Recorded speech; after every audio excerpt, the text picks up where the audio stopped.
Inicialmente eu gostaria de agradecer a oportunidade, Luiz, pelo convite à nossa entidade e dizer que eu preparei uma apresentação na qual nós procuramos trazer o tema relacionado à internacionalização o maior foco no etanol, né? Isso foi o que foi nos pedido, apesar de nós termos aí também a produção do açúcar e cada vez mais da bioeletricidade, né, da geração a partir da cogeração, né, a partir da queima do bagaço da cana, mas eu acho que o tema que eu acho que traria aí mais riqueza a essa discussão, que é o processo da internacionalização, as dificuldades de acesso a esses mercados, é exatamente o etanol, mesmo porque nós temos, eu acho, uma experiência bastante interessante, bastante rica nessa área e acredito que conseguimos aí uma série de conquistas importantes a partir de um trabalho bem estruturado, bem organizado, que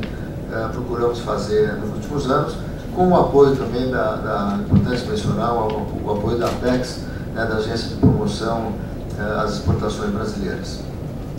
Então, vou falar um pouco sobre, inicialmente só comentar que a Única é uma associação voluntária que representa cerca de 146 usinas no país, que respondem por mais de 60% da produção brasileira de açúcar, etanol e cana-de-açúcar.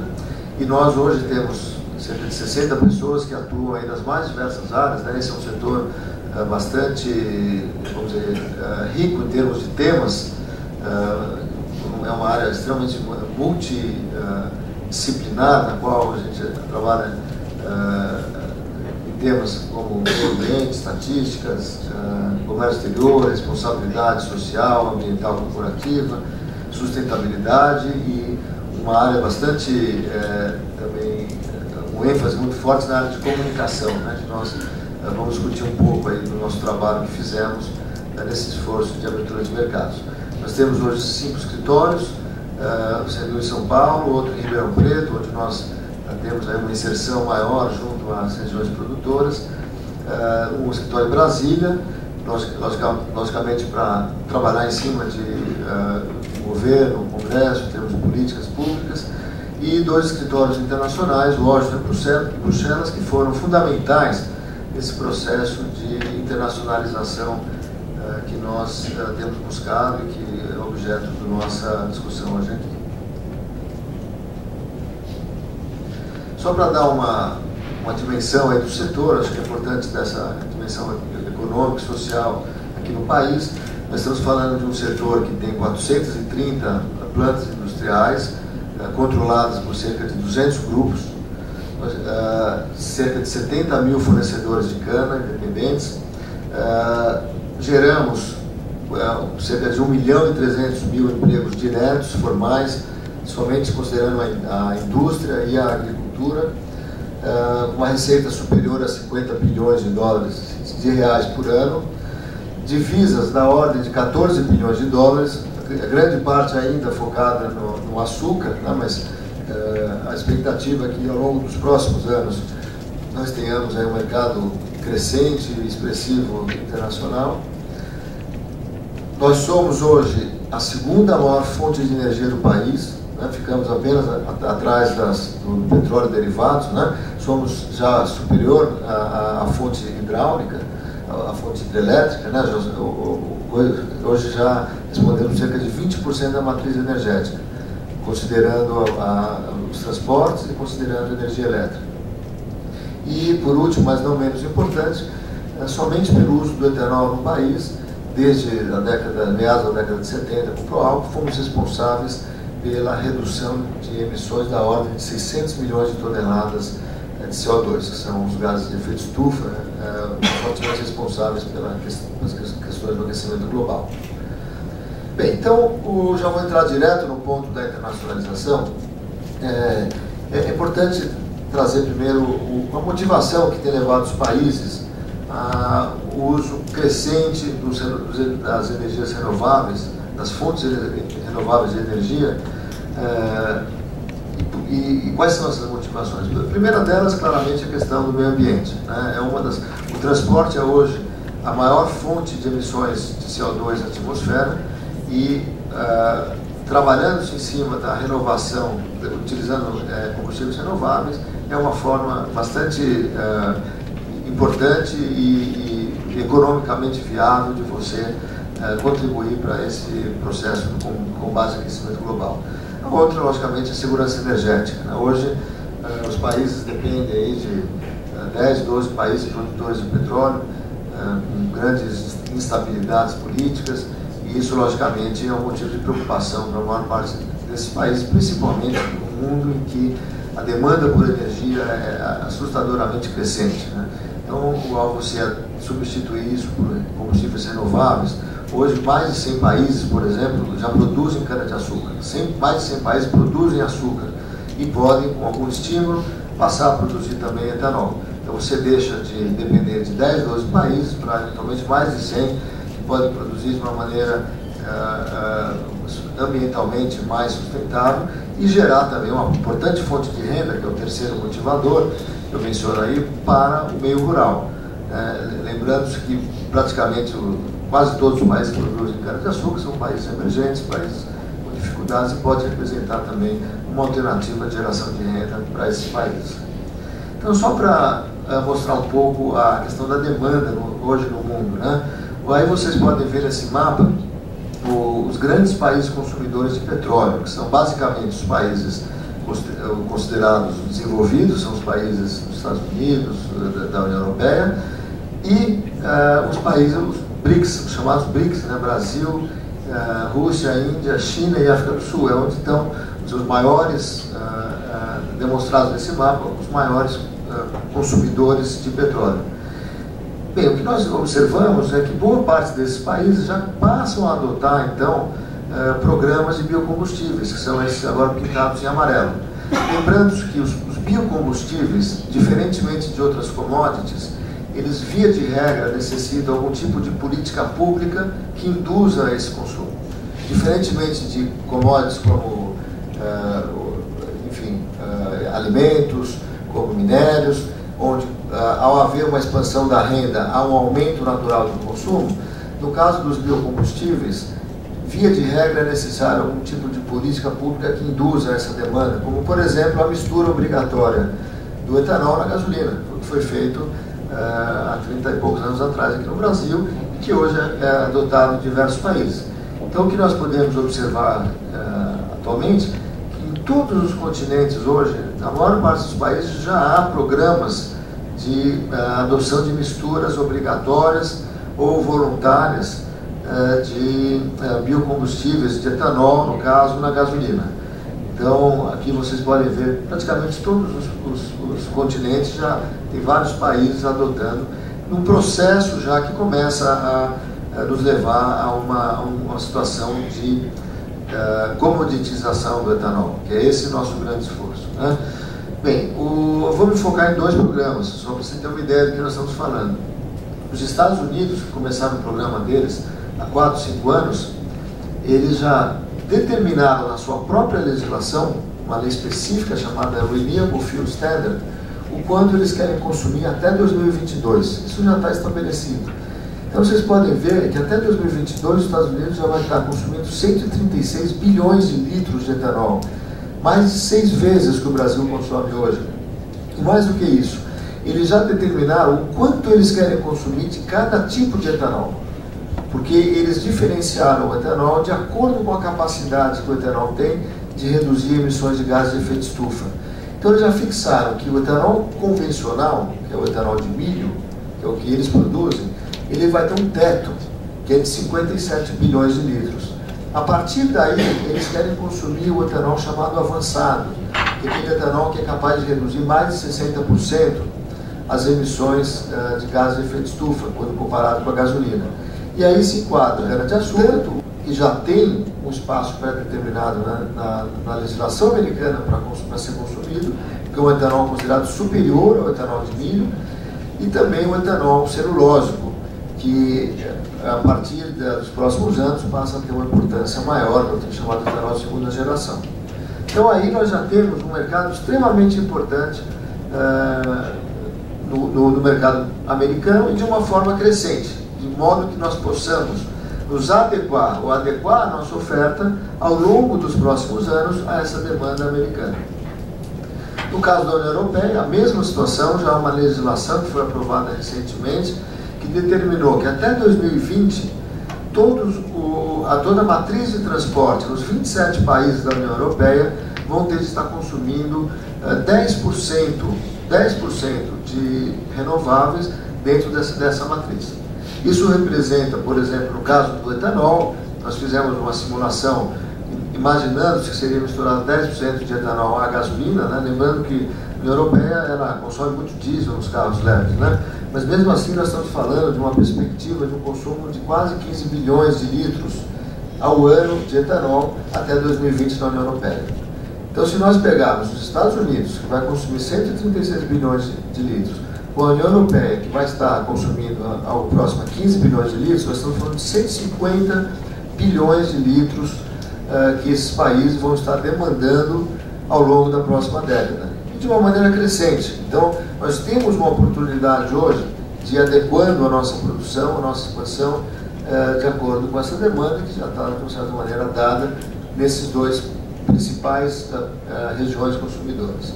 Lembrando que o etanol de cana-de-açúcar ele tem uma característica importante, que ele é muito mais sustentável do que as demais fontes produtoras de etanol, que são o milho, o trigo e a beterraba. Então ele é capaz de reduzir muito mais gases de efeito estufa, ele pode reduzir até 90% as emissões quando comparado com a gasolina, quer dizer, ele reduz em 90% essas emissões, enquanto que, por exemplo, o milho pode reduzir no máximo até 38%, o trigo de 16 a 69%, a beterraba 50%. Além disso, nós temos uma produtividade maior, chegamos a 7 mil litros por hectare, quase o dobro do que produz nos Estados Unidos, e também temos um balanço energético muito superior na produção. Agora, o importante mencionar é o seguinte: apesar desses programas crescentes, e aí vocês podem ver nessa primeira linha do gráfico da esquerda, a linha de produção, nós vemos que essa linha inferior de exportação ainda é muito baixa, quer dizer, ainda há muito pouco comércio internacional. Isso se dá porque as barreiras ainda estão presentes. Há uma produção crescente, uma demanda crescente, mas uma exportação ainda muito tímida, um comércio muito tímido. Isso porque, logicamente, ainda há muitas barreiras tarifárias e não tarifárias que dificultam esse processo. E no gráfico da direita, vocês podem observar que há, então, ainda uma volatilidade muito grande dos países exportando, e o Brasil é um caso típico, né? O Brasil, até pouco tempo, era um exportador de uma magnitude muito maior. O Brasil ainda continua sendo um exportador líquido, mas em função da demanda muito grande que houve, do crescimento da demanda muito grande que houve aqui no país, o Brasil então passou a ser exportador líquido ainda, mas em alguns momentos também importador, que faz parte desse ajuste ao longo que é natural de uma indústria nascente, como é o caso do etanol. Podemos discutir isso um pouco mais à frente. Quais são hoje, então, quais eram naquele momento, há 4, 5 anos, quando nós começamos a trabalhar na Única, os grandes desafios? Eram as barreiras tarifárias. Os Estados Unidos detinham uma tarifa de 14 cents por litro para a importação do etanol vindo do Brasil. A União Europeia uma tarifa ainda maior, 19 euros por litro.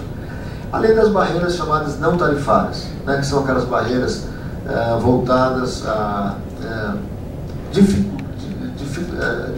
forma a dificultar as importações por meio de mitos e inverdades sobre o setor, controvérsias quanto à metodologia de cálculo para a mensuração das emissões evitadas pelo etanol de cana, critérios de sustentabilidade com conceitos muito subjetivos. Então, os europeus falam que não aceitam o etanol se ele for produzido em áreas que tinham alta biodiversidade, pastagens com alta biodiversidade.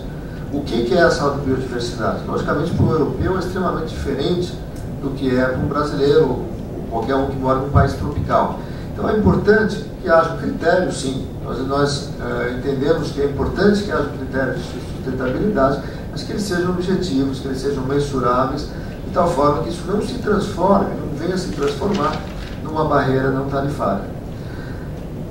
além da proliferação de mecanismos de certificação arbitrários. Então, praticamente em quase todos os países hoje da União Europeia foram adotados critérios de certificação. Nós fizemos esse mapa, que até chamamos de a guerra das estrelas dos sistemas de certificação. Porque hoje, praticamente, cada país surge com um critério, com um fórum diferente, com critérios diferentes, de tal forma que isso, no limite, inviabiliza qualquer tipo de exportação.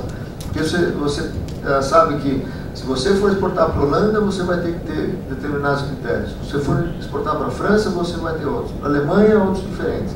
Então, isso, no limite, torna-se uma barreira quase que intransponível de acesso a esses mercados. Então, o que nós vínhamos trabalhando era no sentido de procurar uma convergência desses critérios, de tal forma que, vamos dizer, chegasse à conclusão do que é efetivamente sustentabilidade, quais são os critérios importantes, a partir daí, então, os países adotassem e os países produtores soubessem o que teriam que cumprir para acessar aqueles mercados.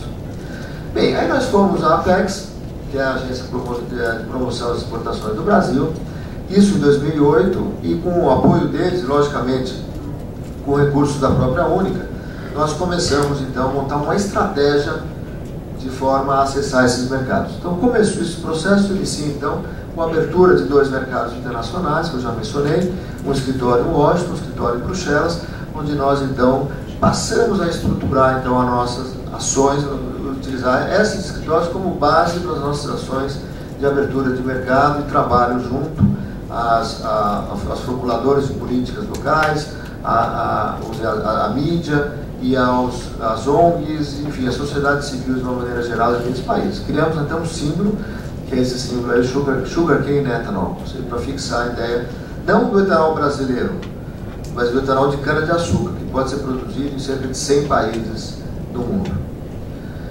Bem, então nós montamos essa estratégia. Basicamente a ideia era trabalhar com estudos que pudessem fornecer informações objetivas e verificáveis, né? Havia muitas controvérsias, muitas metodologias para calcular quanto que a cana-de-açúcar, o etanol de cana-de-açúcar, podia realmente reduzir emissões. Procuramos montar uma estratégia para estabelecer um diálogo construtivo com as partes interessadas. Então fomos conversar com as ONGs, com os formuladores de políticas, com os acadêmicos daquelas regiões e também com os nossos aqui, de tal forma a tentar construir e melhorar essa imagem que vinha sendo bombardeada de uma maneira muito virulenta na maior parte da mídia internacional. Então a ideia era trabalhar em cima da eliminação de barreiras tarifárias e não tarifárias, monitorar e influenciar as legislações daquelas regiões, e a partir dessa parceria promover a imagem do etanol brasileiro como uma energia limpa e renovável. Tínhamos como principais ações, quer dizer, objetivos finais, evitar a renovação da tarifa, que era daqueles 14 cents por litro, influenciar o aumento da mistura do etanol, que era 10%, agora passou a ser 15%. Na União Europeia tínhamos também uma outra agenda, que era discutir principalmente os critérios de sustentabilidade para a entrada do produto naquela região. Então nós começamos então a montar todo um aparato de estudos e também calcado em termos de, vamos dizer, comunicação. Fizemos uma série de folders nos quais a gente procurava explicar como funcionava. Se vocês verem aqui do lado direito, isso aqui é o que nós chamamos de usina virtual, que está no nosso site. Ali você pode, ali tem os números, você clica ali em cima, você vê como funciona cada um desses processos, a parte de colheita, o processamento da cana, a geração de bioeletricidade, enfim, todos esses. Era uma visita virtual, já que nós recebemos aí quase 200 delegações por ano na Única que querem conhecer nosso programa. Então, aqueles que não podem ir à usina, nós então procuramos fazer isso para melhorar então essa informação a esses interessados. Isso gerou aí uma série de ações, inclusive editoriais, em muitos jornais americanos, criticando a barreira americana e trazendo as vantagens de um etanol considerado ambientalmente mais limpo. Tivemos uma presença muito forte na internet por meio da mídia social, que o Luiz Nassif vinha comentando, e também colocamos alguns vídeos que eu acho que facilitavam essa compreensão. Alguns vídeos, por exemplo, esse é um vídeo bastante lúdico, né, que mostrava aos americanos as vantagens que eles teriam de ter acesso ao etanol mais barato, mais limpo. Se puder, é um vídeo de 3 minutos, eu vou pedir para passar só uns 30 segundos, só para que vocês possam ver. Se você puder me ajudar, por favor. Isso.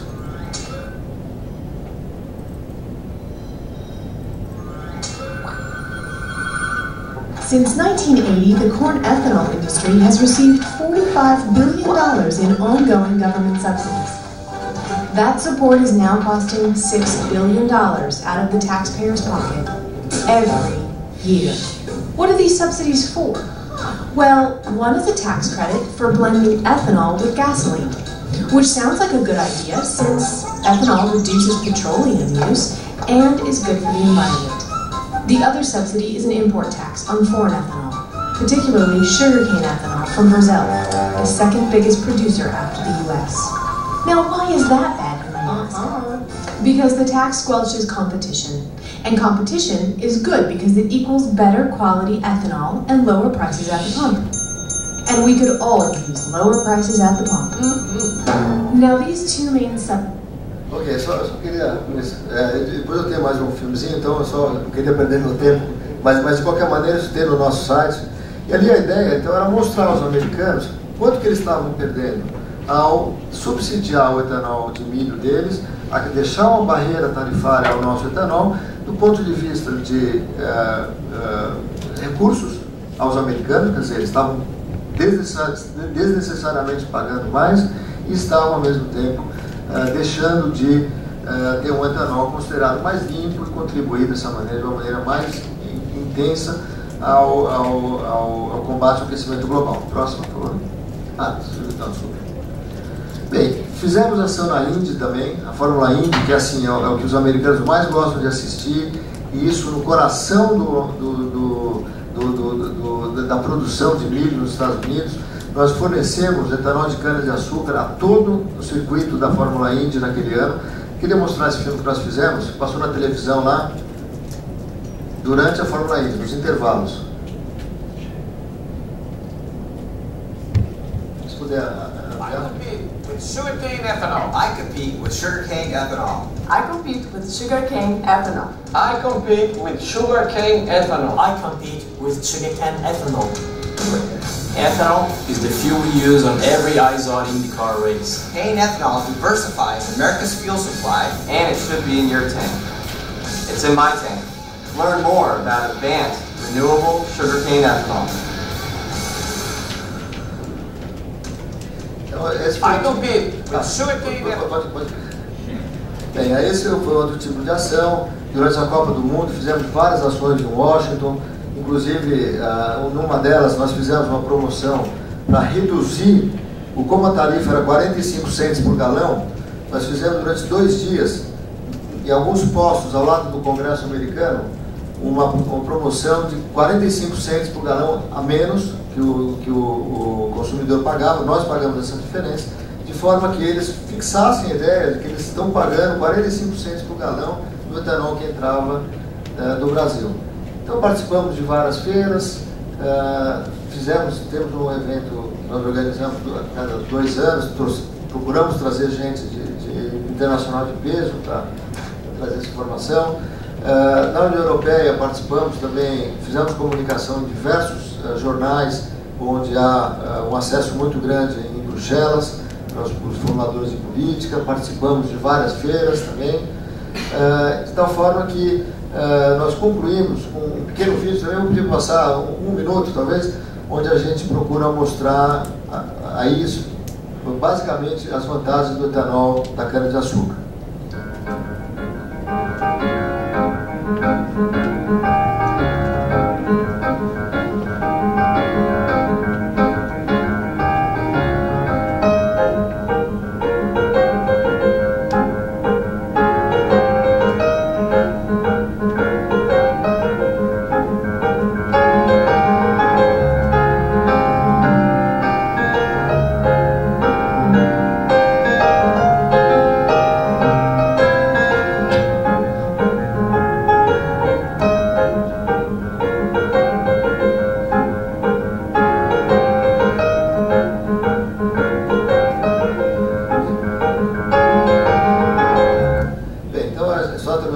dar uma ideia para você do trabalho que a gente vem fazendo e utilizando, como o Luiz mencionou no início desse painel, o máximo possível das mídias hoje mais modernas, né, consideradas modernas, inclusive com redes sociais de uma maneira bastante intensa, né? Então, como resultado, nós trabalhamos de uma maneira muito proativa na comunicação, combatendo mitos, né, a questão do desmatamento da Amazônia, competição entre alimentos e questões sociais, basicamente com muitos estudos técnicos, pautado para não ser pautado, né. Nós fizemos aí um trabalho muito proativo, nós recebemos aí de 2008 a 2011 560 delegações internacionais da nossa entidade, 560, muitas delas delegações de alto nível, 129 visitas técnicas à usina, 160 palestras nos Estados Unidos e na União Europeia e 25 participações como expositor em eventos. E a mensagem, por exemplo, principalmente nos Estados Unidos, é assim: etanol é bom para os americanos e é bom para os europeus. Trazê-los para essa discussão juntamente com outros grupos de interesse da região. Participamos ativamente de um sistema de certificação que ajudou a, de uma certa maneira, a unificar aquela chamada Guerra nas Estrelas. Então, com isso, nós, de uma certa maneira, ajudamos a padronizar um pouco o entendimento do que são os critérios de sustentabilidade a partir de um sistema de certificação que nós consideramos muito balanceado, que é o chamado Bom Sucro, né, do qual fazem parte todos os representantes da cadeia produtiva, inclusive as ONGs, quer dizer, os consumidores, de uma certa maneira, estão presentes nesse debate. Quer dizer, você tem lá a WWF, você tem a Solidariedade, que é um grupo, é uma ONG holandesa na área social, e temos o Banco Mundial ali a partir do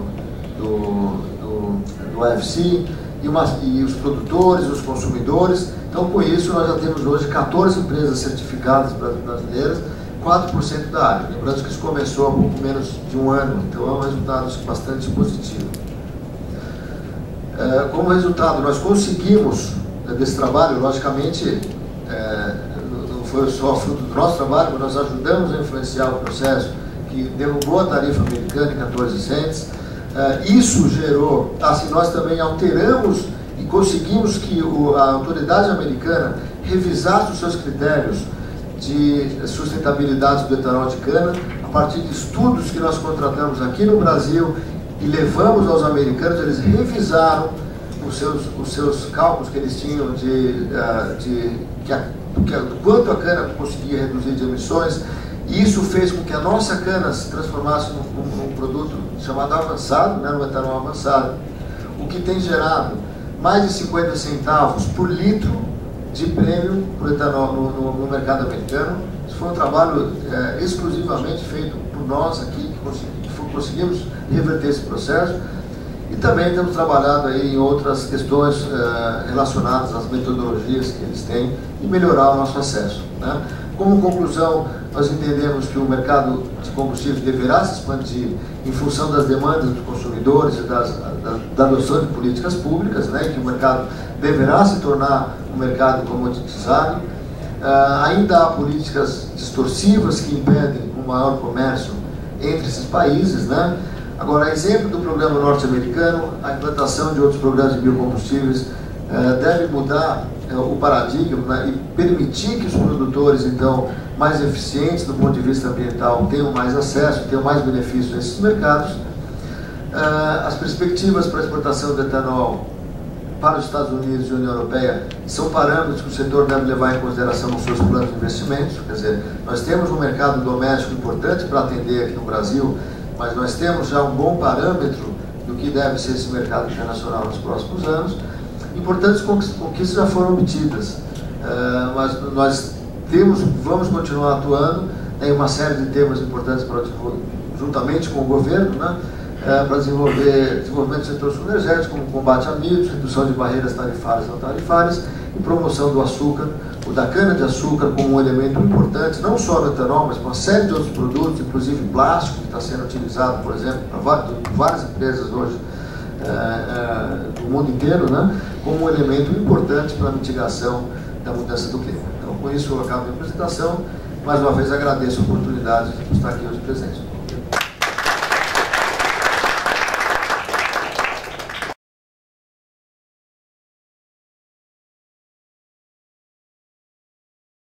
Só gostaria de lembrar que a primeira experiência da Única com redes sociais foi com o Projeto Brasil, o antecessor aí do Brasilianos, daquele primeiro encontro de bioetanol aqui.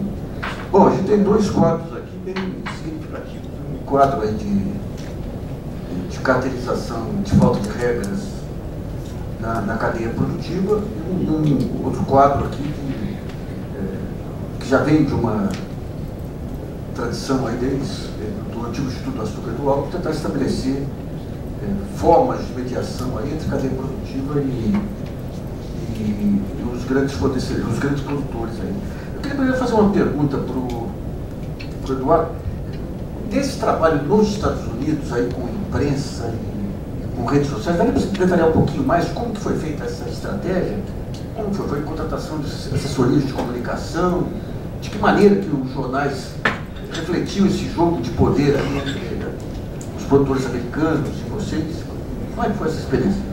Eu acho que foi um aprendizado importante, né? Eu acho que nós, de uma certa maneira, eu acredito que tenhamos sido pioneiros aí nesse esforço vamos dizer, de associação de classe, se organizando de uma maneira mais estruturada, vamos dizer assim, em outros países para fazer esse trabalho de acesso ao mercado.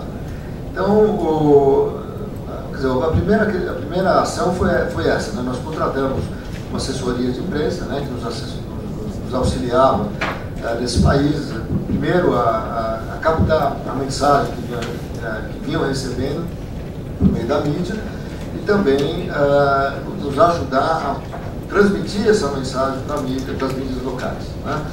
Bem, eu acho que o primeiro, vamos dizer, aprendizado que nós tivemos é que nós precisamos passar a mensagem, não que o brasileiro quer passar, mas que o americano ou que o europeu quer ouvir. Essa foi a primeira grande mensagem, né? Nós começamos, inclusive, com esse trabalho feito por agências brasileiras, né? Logicamente com bastante competência, mas que, de uma certa maneira, nós detectamos que faltava um pouco aquela mensagem que tocava no coração do americano, tocava no coração do europeu. Então, ao perceber isso, então nós passamos então a trabalhar com empresas locais que nos ajudavam a construir a melhor mensagem. Aquela mensagem que ajudaria então a sociedade civil americana a sensibilizar os seus formuladores de política, seus políticos, né? E que também eles mesmos compreendessem que aquela ação ela favoreceria principalmente o seu eleitorado, vamos dizer assim, né? Então nós passamos então a mudar a mensagem. Aquela mensagem de que era importante para o país, para o Brasil, para mais de 100 países emergentes exportar para o americano, isso de uma maneira geral não tinha um apelo que tinha dizer que eles iam pagar menos no posto de combustível ou ter um produto que, vamos dizer, os ajudariam a combater questões do aquecimento global. Então nós mudamos um pouco essa mensagem, acho que isso caiu, teve um apelo muito maior. A outra lição muito importante é o trabalho de coalizão com os demais grupos de interesses locais, né? Esse também foi um esforço muito grande que nós fizemos junto primeiro, da identificação desses grupos, né? Quais eram os grupos que efetivamente teriam interesse nesse processo e de que forma nós poderíamos trabalhar juntos, né? Então começamos a participar de algumas associações também, onde nós poderíamos contribuir e também unir forças, né? E isso também acho que deu um impulso importante. E finalmente, quer dizer, acho que essa questão das mídias sociais é um outro aprendizado aí fundamental, né? Quer dizer, hoje cada vez mais, acho que a sua exposição inicial foi absolutamente brilhante, casa de uma maneira muito clara com o nosso esforço, né? Que quando nós então detectamos a necessidade dessa aproximação e a nossa primeira mensagem, por exemplo, lá foi uma mensagem de rádio, né? Nós pegamos dia 4 de julho, que é um dia muito emblemático para o americano, né? Que é o dia da independência, que eles viajam muito de carro, e fizemos uma mensagem no rádio, né, sabendo que muitos escutam muito rádio nesse dia, né, e focando exatamente na questão da necessidade de derrubar a tarifa do etanol, que eles ainda não tinham chegado lá, etc. Né? E a gente brincava com aquelas perguntas que as crianças ficam fazendo no carro, já chegamos, já chegamos. Então a brincadeira é, não, os Estados Unidos não chegou ainda lá, porque ele está dificultando a barreira americana. Mas aí, a partir daí, nós percebemos que a melhor maneira de ter uma abrangência muito maior era realmente as mídias sociais. Então mudamos, né, o enfoque para o que nós pudemos mostrar aqui, né, para informações em blogs, e com isso nós logicamente trabalhamos locais que nos assessoram nesse processo. Passamos a produzir pequenos vídeos, né, que pudessem ser rapidamente multiplicados, né, que foram esses que a gente pôde apresentar. Então acho que tudo isso foram lições que fizeram com que a nossa estratégia, né, tenha se aprimorado ao longo do processo. Eu acho que tem sido bem sucedido. Flávio, eu queria que você trouxesse mais informações aí sobre essa questão inacreditável para o país aí, certo? Que é essa questão do CAD e do Ministério da Justiça não atuarem em um quadro que é claramente caracterizado. Traz um histórico um pouquinho sobre essas dificuldades. É interessantíssimo isso. Bom, veja, em 99 nós fizemos essa última denúncia que gerou esse processo. Mas havia já um processo de 94 que tinha sido feito um acordo e que a indústria tinha que cumprir esse acordo até exatamente no 98 ou 99. Então, terminado esse acordo, né, que já vinha de uma... eles estavam prestes a ser julgados por cartel, conseguiram fazer esse acordo. Só que em 99, mas eles continuaram com as mesmas práticas, né, de dividir mercado, etc., que tinham feito através de um contrato assinado em 95, logo após ao acordo feito no CAD. Em 99, eles deixaram de cumprir os contratos, agiram de uma forma brutal contra os citricultores, e nós voltamos a denunciar e iniciou-se um novo processo. E esse novo processo, nós tivemos uma dificuldade enorme em que as autoridades se interessassem em investigar. Desde 2002, nós tínhamos documentos e uma pessoa disposta, um ex-diretor de uma empresa disposta a denunciar o caso. Só em 2003 que a gente conseguiu, de uma certa forma, interessar a nova equipe da SDE, que analisou os documentos, chamou peritos, etc., e concluiu que aqueles documentos tinham fundamento. Mas, surpreendentemente, perderam o interesse e só voltaram em agosto de 2005, dizendo que se a gente entregasse aqueles documentos naquele momento, em 4 meses resolveria o problema. Só que houve todo um processo de fazer o contrato de leniência com essa pessoa que ia denunciar. Esse contrato de leniência terminou em dezembro e com 24 de janeiro eles fizeram a busca e apreensão nas 3 empresas do setor.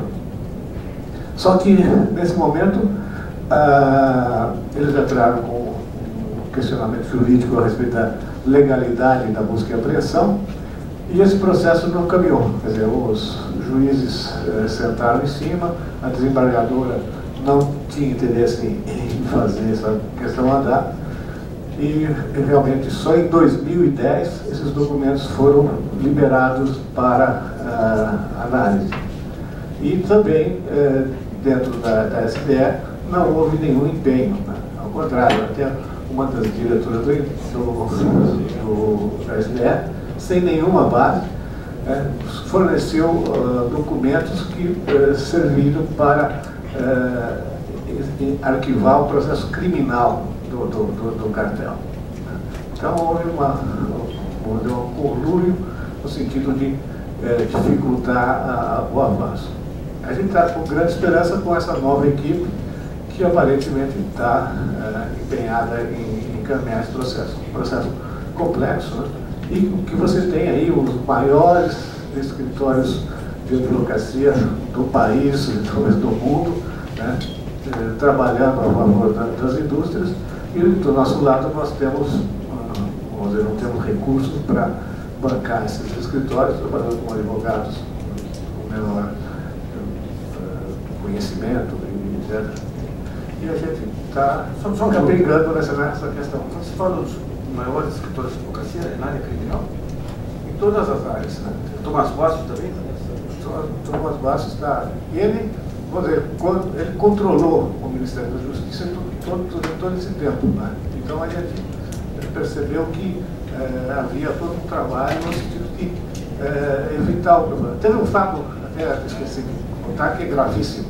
Então foi feita a busca e apreensão e a gente começou uma negociação. Eu fui chamado pelo Aloysio Mercadante para uma discussão e ele tentou mediar essa questão. Fizemos 11 reuniões, quando a gente descobriu que em Brasília se tramava uma devolução dos documentos, todos os documentos apreendidos na Operação FARC, lacrados como estavam, e encerrar o processo. Estava acordado com o CAD. Eu consegui derrubar isso através do apoio do procurador público junto ao CAD, do procurador federal, uma vez que o processo era ilegal. Quer dizer, a lei pedia que nos casos de cartel houvesse acordos para suspensão do processo. Só que logo em seguida houve uma série de tentativas. Quer dizer, primeiro foi o deputado Nelson Marqueselli tentando mudar a lei para permitir o acordo, e em seguida o Gilmar Tapa apresentou uma outra proposta, né? E a do Marqueselli até ele detetou e conseguiu impedir que prosseguisse. Mas depois o Gilmar Tapa reapresentou, e quando a gente viu já estava assinado pelo presidente, e as coisas vão mudando. Daí nós conseguimos, voltando ao CAD, exigir que, pelo menos no caso de cartel, houvesse necessidade de confissão de culpa, uma vez que havia um leniente, esse leniente confessou, era um criminoso confesso, e ele não podia ser o único criminoso confesso quando se houvesse um acordo. E isso está hoje na forma de uma norma interna do CAD. Norma interna para quê? Norma interna do CAD, quer dizer, para fazer um acordo nos casos de cartel, né, é exigida a confissão de culpa das empresas envolvidas. Além disso, né, toda a mudança da legislação do sistema de defesa da concorrência no Brasil foi feita sob a interferência e sob os interesses desse grupo. Então tem uma série de distorções. Esse projeto do Marqueselli do Gilmar Tapa, o que era? Era tirar esse entendimento da lei, que dizia o seguinte, que em qualquer momento o CAD poderia, no julgamento, poderia fazer um acordo, né? Só que a lei dizia o seguinte, exceto nos casos de cartel. Não havia possibilidade de fazer acordo. Foi tirado esse impedimento? Foi tirado. Era numa MP que tratava a alíquota de imposto de renda, acho que é a 45ª MP lá. E a primeira tentativa do Marqueselli era numa MP que tratava de alienação de bens Afinal, essa documentação foi devolvida ou está... Não. Teoricamente, essa documentação está lá e está sendo agora investigada. Agora, no caso do CAD, quem é que atuava para devolver a documentação? Bom, isso foi feito um acordo, você tem uma ideia, quem estava mediando era o Aloysio Mercadante. Né? Até um fato interessante, houve a busca e apreensão, e a indústria sempre dizia que não reconhecia a Socitros como um representante dos citricultores. Só que logo, essa busca e apreensão foi dia 24 de janeiro de 2006, e a 1º de fevereiro a indústria veio com uma carta, apresentou relativa autoridade, dizendo que ia negociar com a Socitos. Só que nós fizemos 3, 4 reuniões, daí eu fui chamado pela Luiza Mercado para uma reunião. Quando cheguei lá, estava toda a indústria de sucularejo do Brasil, as principais figuras, e ele se propôs a mediar uma negociação. Começamos essas reuniões tentando buscar saídas, né? Mas fomos surpreendidos no meio desse caminho com essa proposta de encerramento do processo e devolução dos documentos. De quem foi essa proposta? Foi a gestão do Ministério da Justiça? Foi gerado por políticos, né, no primeiro escalão do governo. Você queria falar um pouquinho sobre essas relações também? Eu acho importante, eu acho interessante mencionar um caso, para aqueles que não estão familiarizados, um caso que rege aí o contrato de boa parte da relação entre os fornecedores de cana e a indústria da cana-de-açúcar, que tem sido um modelo, acho que bastante, vamos dizer, bem visto aí por outros setores. Até eu vi o Flávio tinha lá, naquelas sugestões lá de aperfeiçoamento, tinham alguns concessitos, né, que seria algo, imagino, né, inspirado nesse modelo, e que acho que traz aí vamos dizer, um benefício importante, que é exatamente a redução do poder de barganha da indústria, né? Lógico, nosso setor ele tem um nível de concentração muito mais baixo, né? Nós estamos falando aí de quase 200 grupos, né?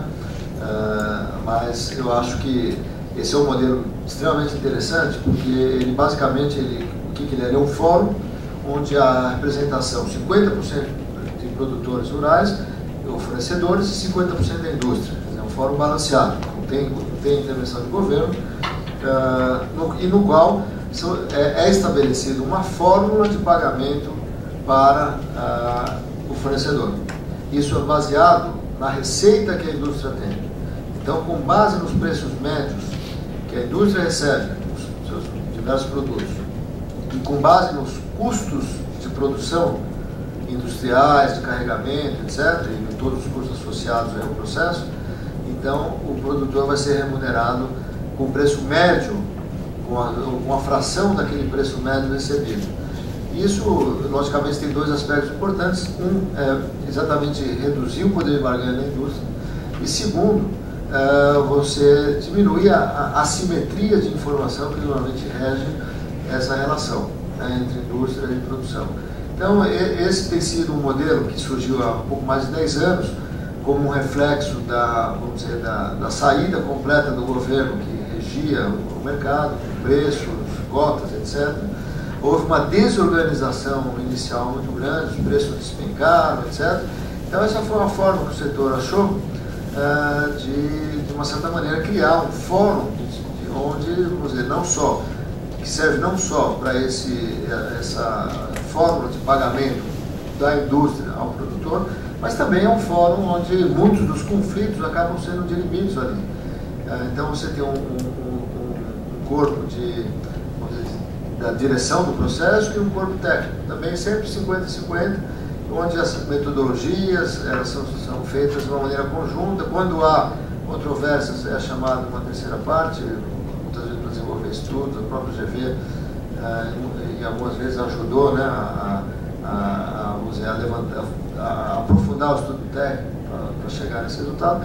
Então, é um modelo que eu acho que é bastante interessante. Claro, há conflitos, né, como qualquer relação dentro de uma cadeia produtiva, mas acho que tem sido extremamente benéfico e positivo ao longo dos anos, né? Outros setores têm buscado entender melhor esse processo, não só aqui no Brasil, como também de fora. Nós recebemos muitas vezes associações que têm interesse em conhecer como funciona esse processo. Só queria contar um pouco dessa experiência. Eu sou produtor tanto de laranja quanto de cana, e laranja, cada ano nós estamos abandonando, conforme o Flávio tem falado aí, migrando para a cana.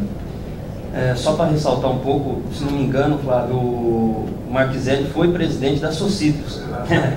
Fez a campanha dele política. Exatamente, eu me recordo. Porque nós somos lá de Pirassununga, então... Fica até em dúvida aí, justamente porque... Mas a pergunta minha especificamente é para o Eduardo Leão. Ele colocou aí, o etanol é bom para Europa e para os Estados Unidos. A gente só não sabe se ele é bom para o Brasil, porque nós temos visto a falta de competitividade de preço aqui no Brasil.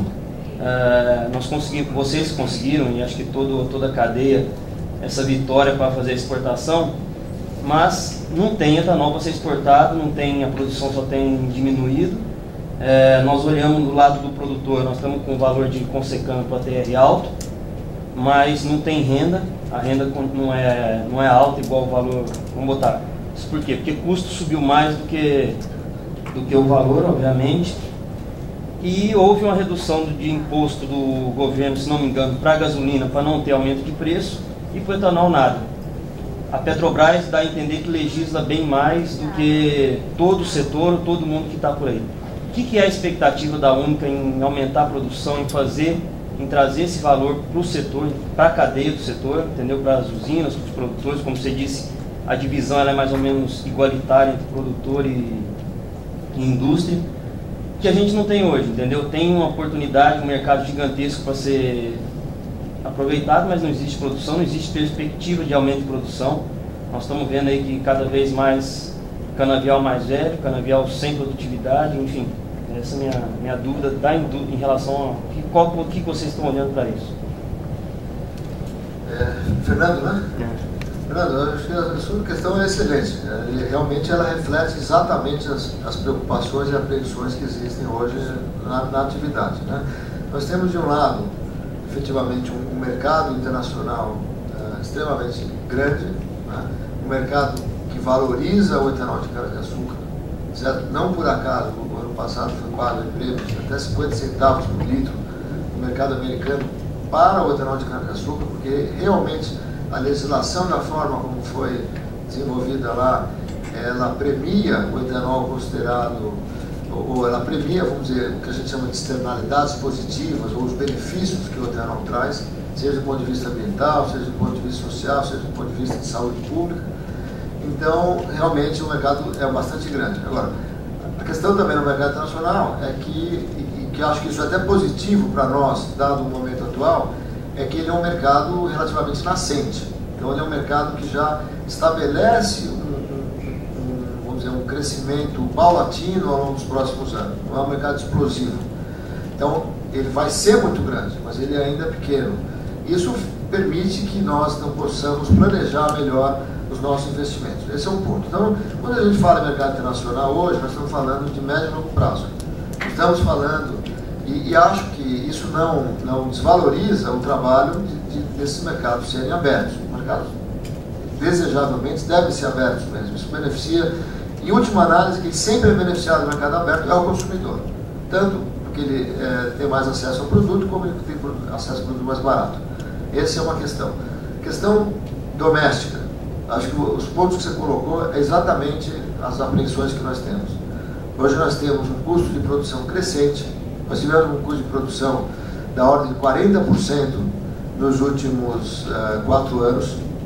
Isso principalmente em função do aumento do custo de produção da cana-de-açúcar, que representa aí 60% do custo de produção do etanol. Então, tivemos um aumento de um impacto no custo de produção muito elevado, e do outro lado, nós não conseguimos repassar esse aumento ao consumidor. Por quê? Porque nós tivemos vamos dizer, nós temos hoje um teto dado pelo preço da gasolina. Só que o etanol compete diretamente com a gasolina no carro flex, e o preço da gasolina não se altera na bomba nos últimos 5 anos, de uma maneira geral. Isso, logicamente, cria um teto a partir do qual o etanol passa a perder demanda em detrimento da gasolina, certo? Até que a demanda caia e possa se ajustar. Bem, agora, qual que é a dificuldade em relação a isso? Primeiro, a Petrobras tem tido aumentos, apesar que abaixo do que ela precisaria, e esses aumentos têm sido feitos de tal forma que o consumidor não tem sido penalizado. Como? Através da redução de impostos, através da redução da CISA, principalmente. Enquanto que o etanol, ele tem sido obrigado a absorver todos os custos de produção sem qualquer tipo de benefício. Então, o nosso pleito hoje, bom, e isso o que tem gerado? O que você acabou de falar, não há aumento de expansão da oferta. Não há investimento. Nós tivemos em 2008... Nós importamos 1 bilhão ano passado de litro, como não há aumento de oferta? Não há aumento de oferta local. De etanol aqui. Não há aumento de oferta de novas usinas. Né? Nós tivemos que importar 1 bilhão de litros, exportamos 1 bilhão e 800, importamos 1 bilhão de litros.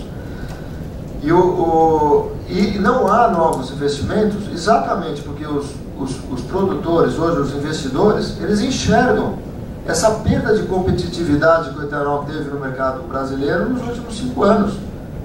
Porque nós hoje somos taxados, hoje a média de taxação do etanol é 32%, a média, considerando todos os impostos. A gasolina hoje é 35%. Agora, se nós formos considerar como o etanol ele consome mais que a gasolina, se nós formos considerar a tributação por quilômetro rodado, o etanol hoje é mais taxado que a gasolina. Quer dizer, é o caminho contrário do que todos os países do mundo fazem. Os países, de uma maneira geral, por aqueles motivos que eu mencionei, seja para contribuir com a redução das emissões, seja para reduzir a dependência dos fósseis importados, o que eles fazem? Eles beneficiam os biocombustíveis, beneficiam os importados, principalmente a partir de uma política fiscal, uma política tributária que reconhece esses benefícios. No Brasil, nós estamos fazendo o contrário. Isso tem gerado um desestímulo a novos investimentos. Em 2008, nós tivemos a inauguração de quase 30 usinas. Foram 28 usinas somente em 2008. Esse ano nós estamos tendo zero de investimentos em novas usinas, zero de usinas inauguradas. Isso, logicamente, é em função de uma equação econômica que não está fechando. Só fazer uma colocação. Em 2006, 2007, quando o Bush veio para cá, eu morava nos Estados Unidos, eu li uma matéria na New York Times que só falava coisa boa do etanol. E como brasileiro, evidentemente, distribuir para todos os amigos. Né? Fazer o... Mas tinha um dado lá que, a princípio, que falava só coisa boa do etanol, mas falava que os Estados Unidos produziu o dobro de etanol que o Brasil. Eu falei, pô, esse cara é errado aqui. Mas aí, uma coisa eu pensei, como engenheiro, eu fui pesquisar. Aí descobri que realmente eles produziam o dobro que nós. Caiu o queixo. Falei, pô, tá errado esse cara. E foi, e não é. Hoje eles ainda produzem 67% mais que nós. É 50 bilhões de litros e nós produzimos 29, 30 bilhões. Quer dizer, tem uma questão do terceiro bloco aí, a questão da logística e integração. Eles são melhores. E o outro ponto que saiu no blog da Infopetro, que o Nassif divulgou um pouco atrás, que é um debate do ano passado no Seminário Internacional de Etanol do ano passado aqui. Todas as grandes empresas de petróleo, de investimento e os grandes investidores não apostam mais na segunda geração de celulose, na molécula de etanol, mas sim na molécula de petróleo, a partir da segunda geração. Eu descobri isso recente, né, questão de meses, foi no final do ano, e eu até fui procurar o professor José Goldenberg para saber algum detalhe. Na opinião dele, é o seguinte: essa década a gente ainda está tranquilo. Depois, a coisa... Essa década, na opinião dele, segundo o investidor, o Vinod Khosla, lá, o indiano do Vale do Silício, acho que em 2, 3 anos eles vão ter esse material. Quer dizer, a gente há 30, 40 anos atrás, nós ensinamos o mundo com o etanol, mostrando que era energia renovável, não fóssil, viável, com escala mundial ainda somos, e a gente não sabe vender isso. Até hoje a gente tem vergonha de dizer que a gente mostrou isso para o mundo. E o que a gente vê no futuro é que todo esse parque industrial aí, se vir esse desenvolvimento, que pode ser 2 décadas, pode ser 3 anos, como 10 anos, como o professor Goldenberg falou. Esse, sei lá eu, quantos bilhões aí que você falou, 50 bilhões, com esse parque industrial, vai correr contra uma outra tecnologia que muda a perspectiva totalmente. E eu estou falando dessa porque vocês, eu venho acompanhando isso nos últimos 2, apesar de ser engenheiro de telecomunicações e de dados, quer dizer, minha formação básica é essa, a gente não mostra a realidade. Vocês não comentam que a gente produz menos nos Estados Unidos. Em 2005, o queijo produz, ainda é hoje, porque ele está falando que está estagnada a produção, é uma realidade que o Fernando comentou ali. Isso não é de hoje. Né? Como vocês estão encarando isso? O futuro, porque a gente tem esse parque, e isso se tornar excelente em algum tempo, como é que vocês estão encarando isso? Várias questões em uma aí, né? Eu acho que a primeira questão da produção americana é fato. Hoje eles produzem quase que o dobro da produção americana, brasileira. Agora, não vamos esquecer também que eles tinham até 31 de dezembro de 2011 um subsídio de 54 cents por galão que eles produziam. Isso pode representar aí quase 30% do preço, e mais uma tarifa que impedia o produto importado. Né? Então eles tinham lá uma proteção de um lado e um apoio à produção extremamente forte que era dado pela sociedade americana. Só ano passado foram 6 bilhões de dólares, 6 bilhões de dólares foi dado em subsídio. 6 bilhões de dólares. Então, logicamente, não dá para desconsiderar isso nessa equação, quando você olha o crescimento americano e o crescimento brasileiro. Além do que, vamos dizer, o mercado americano é um mercado extremamente grande. Né? Nós estamos falando, só a Flórida consome mais que o Brasil inteiro de combustível. Então, esse é um ponto, né? Esse é um ponto, acho que é muito importante. Outro ponto é a questão do celulósico. É verdade, o etanol celulósico ele já existe, a tecnologia é amplamente dominada, né? Agora, o problema dele hoje é o custo dele, né? Quer dizer, ele ainda está mais caro do que o etanol feito a partir de açúcar, né? Então, com isso, ainda precisa de alguns anos para que consiga se reduzir aí esse processo de produção de tal forma que ele venha a ser competitivo. Agora, o que é mais importante nessa história é o seguinte: no momento que isso for dominado, o Brasil ele vai ser o maior produtor de etanol celulósico. Porque não sei se você já teve a oportunidade de visitar uma usina de cana. Mas eu nasci praticamente. Ah, sim, bom, então você sabe. O bloco do nasci é menino de engenho. Você tem uma noção. Não, então desculpa. Mas o que a gente tem de bagaço ali, aquelas montanhas de bagaço que ficam ali, que caminhões circulam em cima, aquilo tudo é celulose, aquilo tudo é energia que está lá parada. 80% das usinas consomem 90% a 95% do bagaço, que é as usinas antigas. Elas consomem para gerar energia elétrica. A própria energia dela. Mas 90% a 95% elas consomem internamente. 70% a 80% das usinas. Isso as usinas com caldeiras de baixa pressão. As de alta pressão, que são muito mais eficientes, elas exportam. É questão de modernização do parque, não é questão de. O parque tem que ser modernizado, né? Esse é um outro ponto importante aí que tem discutido. E ao fazer isso, você gera um excedente extremamente grande de bagaço, não só de celulose, não só do bagaço que está lá, como da palha, que tem 1/3 da energia da cana. Ao fazer etanol de primeira geração, nós estamos usando só 1/3 da energia, 1/3. Os outros 2/3 estão no bagaço, estão na palha, que até alguns anos atrás era queimada. Esse é o modelo do Goldenberg. Na prática tem muita ideologia aí, a realidade é outra. A palha, hoje você pode aproveitar aí 50% da palha. 50% você deixa no campo, os outros 50% você pode trazer. Agora, o que está sendo equacionado é o custo de trazer essa palha para a indústria. De qualquer maneira, isso vai nos colocar o fato de nós já termos o bagaço e a palha na indústria, vai nos dar uma vantagem extremamente grande em relação a outros produtores de etanol segunda geração, cujo custo de produção maior vai ser exatamente o transporte até a indústria. Porque isso aí é um valor de valor agregado muito baixo. No nosso caso, nós já vamos estar com a celulose na porta da fábrica e de altíssima qualidade. Não por acaso, a maior parte das indústrias que estão desenvolvendo etanol segunda geração estão aqui no Brasil desenvolvendo parcerias com as usinas. Eles estão trabalhando. Você pega, por exemplo, uma empresa tipo, não sei se pode mencionar, tipo a Emers, por exemplo, que é uma empresa da Califórnia, que tem lá, que tem mil e tantos PhDs ali, eles estão com fortes parcerias aqui. Você pega a LC9, com parcerias aqui no Brasil. Você pega todas essas empresas que estão desenvolvendo tecnologia de segunda geração, elas estão aqui, porque elas enxergam a Novozymes, a dinamarquesa, porque elas enxergam que aqui vai dar as maiores oportunidades de geração de tecnologia de segunda geração. Então, eu não acho que isso vai gerar o sucateamento da indústria. Pelo contrário, vai ser uma oportunidade. Nós hoje produzimos 7, 8 mil litros por hectare de etanol. Nós, com o advento da segunda geração, nós vamos produzir 11 a 12 mil litros. Quando? Eu não sei. Há muita especulação, pode ser 3 anos, 5 anos, mas em algum momento a nossa segunda geração virá e eu lhe asseguro que nós vamos estar na fronteira da produção, talvez não da tecnologia, mas da produção seguramente nós vamos estar.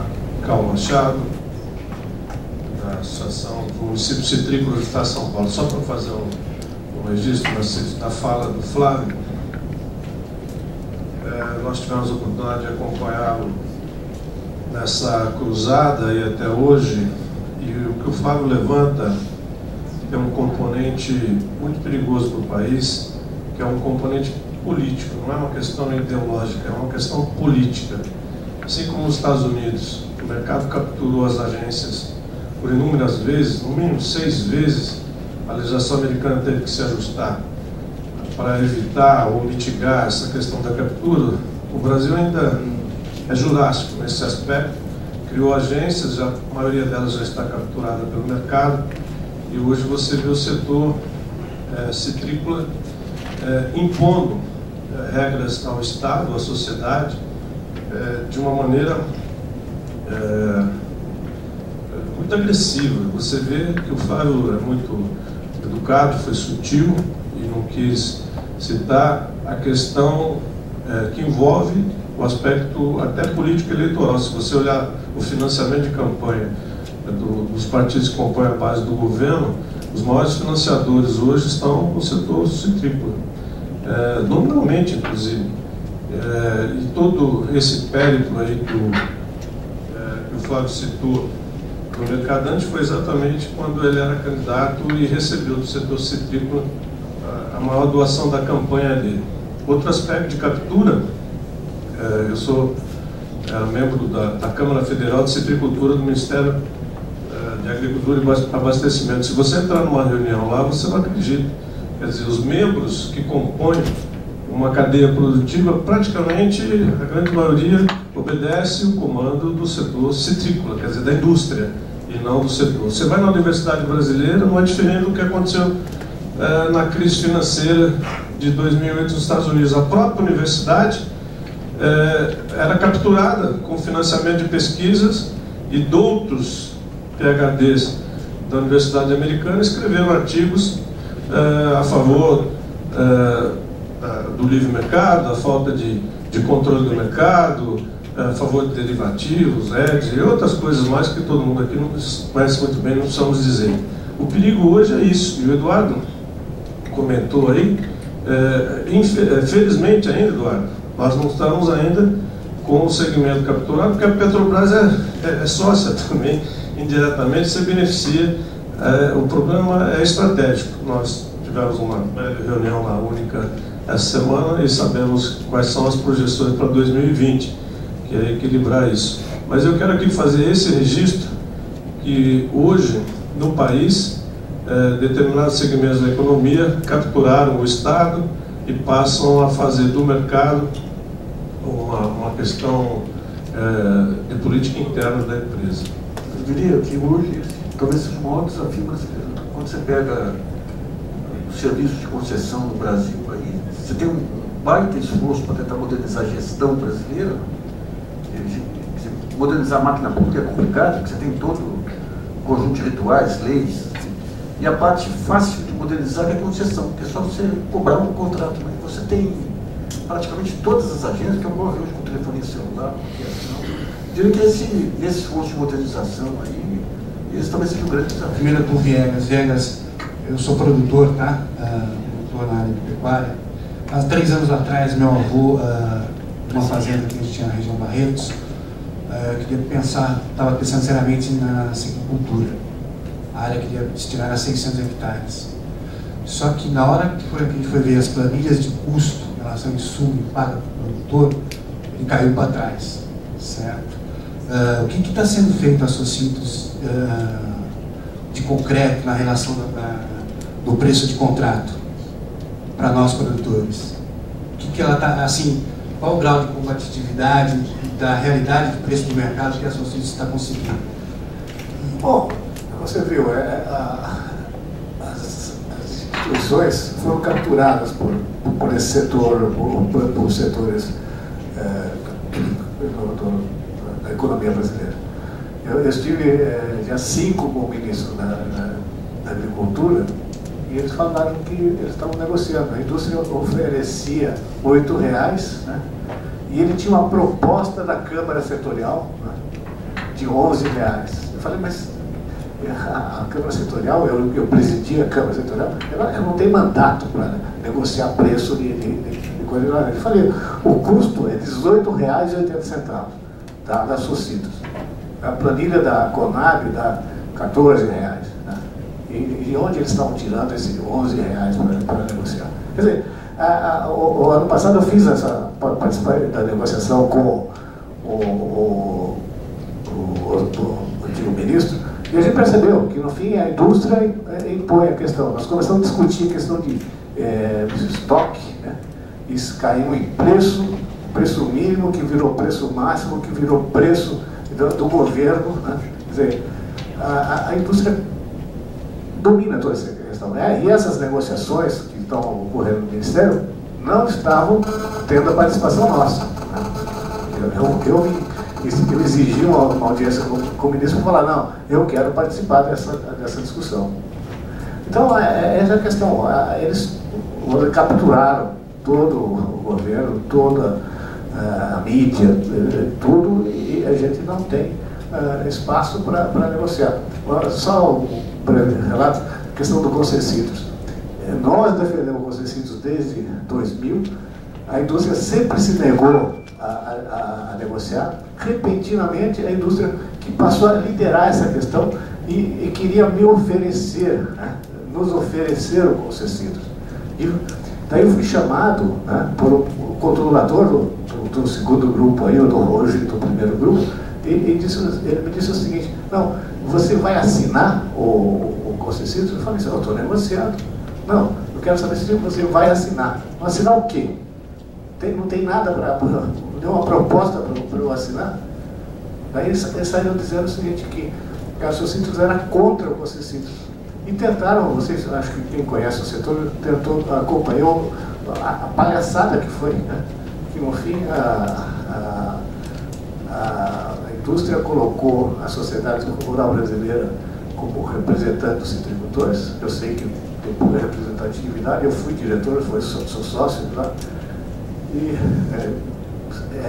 a sociedade rural brasileira tem a Citrus BR como sócia, tem diretores que são sócios da indústria. Quer dizer, foi uma ação entre amigos. E eles tiveram a cara de pau de apresentar essa proposta ao CAD. Essa proposta está no CAD, né, para discutir a aprovação ou não desse Concessitos imposto pela indústria. Esse Concessitos seria teoricamente para discutir os preços? Exatamente. Nós começamos essa negociação, o Alexandre Mendonça de Barros foi contratado, mas fizemos 4 reuniões e eles suspenderam. E a indústria começou a trabalhar e uma proposta que, na verdade, saiu da questão técnica e construção do Concessitos para montar o estatuto, né? E esse estatuto, as indústrias, os grupos que iam assinar, tinham concordado previamente, né, em assinar qualquer que fosse a proposta que fosse apresentada para a indústria. Felizmente, isso saiu de uma forma tão ridícula que muito provavelmente não vai ser aprovada no caso. Mas nós vamos ter que trabalhar muito para que isso não ocorra. Gostaria de saber se a usina Alto Alegre ela está associada à Única e quais são as perspectivas para o cenário nessa usina, se você tiver esse conhecimento, na produção de etanol de segunda geração. Tem uma pequena área, né, que eu arrendo para essa usina. Então eu recebo os relatórios de como está a situação, né, da produção de cana. Então, do meu interesse também qual que é o futuro, principalmente porque ele falou ali. se vai continuar ou não. Vamos deixar para a próxima rodada aí, porque tem muita coisa, mas foi acho que uma mesa muito importante aqui para mostrar dois setores e principalmente essa questão da regulação e das agências reguladoras, que acho que é um ponto Aí foi um central. momento CPI. Hã? Aí foi um momento CPI. Não, mas isso é fundamental importância. O que ocorre hoje aí com essas... Se permitir que as celulares aí continuem vendendo sem ter estrutura, sem ter... É uma loucura. As companhias aéreas aí, desrespeito total, não tem, sabe? Você fazer gestão pública na administração direta é complicado. O Brasil está entrando nisso, tentando avançar e tudo. Agora, na área de concessão e agências reguladoras, que é cumprimento de contrato, de metas, isso aí não tem lógica. Não tem lógica. Tem uma lógica política aí que tem que ser revelada. Quero agradecer muito aos dois palestrantes, foi um início bastante promissor aqui, boas informações que vão ser depois replicadas aí nas redes sociais, nas discussões do blog. Muito obrigado, então.